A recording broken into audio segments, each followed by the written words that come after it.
ظاہر پالیٹکس میں آپ کو پتہ ہے بندہ جب وقت کے فرعونوں کو للکارتا ہے وہ جیل بھی جاتا ہے. میں جیل میں گیا, میں نے 3-4 کتابیں پڑھی. اسٹیٹ ریفلیکشنز علامہ اقبال کی تھی, رومی اینڈ تبریز میں نے پڑھی, پھر along walk to freedom by Nelson Mandela, پھر why nations fail. Nelson Mandela کی کتاب جب میں نے پڑھی تو میں نے دیکھا کہ کالے گورے کی تفریق کو ختم کرنے کے لیے اس نے جو کردار ادا کیا وہ کیا ادا کیا. اس نے دن رات ایک کی, جلسے کیے, جلوس کیے, اور ایک وقت ایسا آیا, میں مختصراً بتا رہا ہوں, جلسے سے خطاب کر رہا تھا, پولیس اٹھا کے لے گئی. 27 سال سر اسے جیل میں رکھا گیا, اس پہ ظلم تشدد ہوا, اور جب وہ رہا ہوا وہ بیوی بچوں ماں باپ کے پاس نہیں گیا, وہ واپس اسی میدان میں گیا. اور اس نے اپنی تقریر جب شروع کرنے لگا تو کچھ لوگ تو فوت ہو گئے تھے, کچھ بوڑھے ہو گئے تھے اس 27 سال میں, اور کئی نسل جو تھی وہ اس 27 سال میں پیدا ہو کے جوان ہو گئی تھی. اس نے تقریر کا آغاز کیا, and I was seeing that, اور میں یہ کہہ رہا تھا.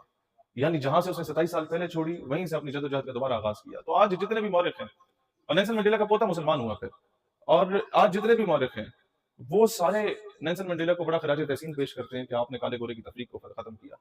تو میں اکثر انہیں کہتا ہوں کہ آپ ایک بار سلام کرو, میں لاکھوں مرتبہ سلام کرتا ہوں نیلسن منڈیلا کو, لیکن بے انتہا سلام اس ہستی کو ہونا چاہیے کہ فتح مکہ کے بعد جنہوں نے تمام امیر کبیر شخصیات, امیر کبیر صحابہ میں اشارہ کیا, بلال تم اٹھو اور جاؤ کعبے کی چھت پہ جا کے آزاد ہو. اس روز رنگ نسل کا فرق مٹ چکا تھا کہ ان کی زبان پہ انگارے رکھے جاتے تھے, ان کو ظلم و تشدد کیا جاتا تھا, اور کہا جاتا تھا کہ آپ بھی محمد کے نام کو لوگے تو وہ کہتے تھے میرے جسم کے ٹکڑے ٹکڑے کر دو, ہر ٹکڑے سے نبی کریم کی صدا آئے گی.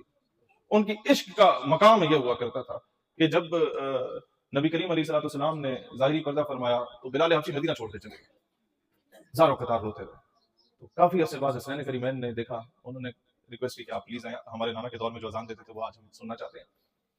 تو انہوں نے کہا تب تو میں اشہد ان محمد رسول اللہ پہ انہیں دیکھا کرتا تھا, اب میں کس کو دیکھوں گا. انہوں نے کہا نہیں, جیسے بھی آپ پلیز تشریف لائیں, ہم وہ اذان دوبارہ سننا چاہتے ہیں. بلال حبشی آئے دوبارہ مدینہ, اور انہوں نے اذان دینا شروع کیا, اللہ اکبر اللہ اکبر اشہد ان لا الہ الا اللہ. جب اشہد ان محمد رسول اللہ پہ پہنچے تو غش کھا کے بے ہوش ہو گئے. تو اقبال کا کلم اٹھتا ہے, وہ کہتا ہے ادائے دید سراپا نیاز تھی تیری, کسی کو دیکھتے رہنا گویا نماز تھی تیری. اور پھر دوبارہ کلم اٹھتا ہے, وہ کہتا ہے اقبال یہ کس کے عشق کا فیض عام ہے, یہ کس کا عشق ہے جو فیض بانٹ رہا ہے کہ رومی فنا ہوا حبشی کو دوام ہے. رومی الیگزینڈر دی گریٹ تھا, کلندر خوش نہیں, سکندر خوش نہیں لوٹ کر دولت زمانے کی, کلندر دونوں ہاتھوں سے لٹا کر رقص کرتا ہے, زمین و آسماں دونوں قابو میں نہیں رہتے, تڑپ کے جب محمد کا کلندر رقص کرتا ہے. تو یہ وہ چیز تھی جس نے آج امت میں ہر چوتھے بچے کا نام بلال رکھا ہے. ہر گھر میں, ہر خاندان میں کوئی بلال آپ کو ملتا ہے. وہ کیا تھا, قبیلہ کیا تھا, رنگ نسل کیا تھا, ڈز ناٹ میٹرز کون تھے کیا نہیں تھے, محمد عربی کے غلام تھے. تو وہ ہمیشہ کے لیے امر ہو گئے. ان کے عشق کا فیض آج بھی بچ رہا ہے پوری دنیا میں.